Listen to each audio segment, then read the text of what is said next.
dahil sa mabilis na pagresponde ng mga tauhan ng Santa Maria Municipal Police Station sa lalawigan ng Ilocos Sur sa isang insidente ng pagkalunod, agad na naaksyonan at isang buhay ang matagumpay na nasagip mula sa tiyak na kapahamakan.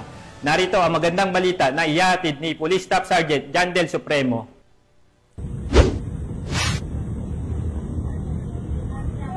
Alas 12:30 ng hapon noong Agosto 3, 2025, nakatanggap ang Santa Maria PNP ng tawag tungkol sa isang insidente ng pagkalunod sa Nalbo Beach, Santa Maria, Ilocos Sur. Ang biktima ay isang residente ng Barangay Pinaan ng nasabing bayan. Pinangunahan ni Police Major Macario G. Dulawan Jr., hepe ng Santa Maria PNP, ang pagresponde sa nasabing insidente. Agad namang tinulungan ni Police Chief Master Sergeant Larry P. Bundami ang biktima at nagsagawa ng CPR na naging resulta sa muling paghinga ng biktima. Sa tulong ng mabilis na aksyon ng Santa Maria PNP at ng mga residente, naibalik ang buhay ng biktima at agad siyang dinala sa ospital ng MDRRing team upang mabigyan ng tamang medikal na atensyon. Ang ginawa ni Police Chief Master Sergeant Bundami ay nagpapakita ng tunay na dedikasyon sa serbisyo at pagmamalasakit sa kapwa.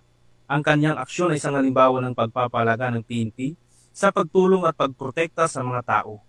Dahil sa kabayanihan ng mga kapulisan at ng mga residente, ang biktima ay nasa ligtas ng kalagayan.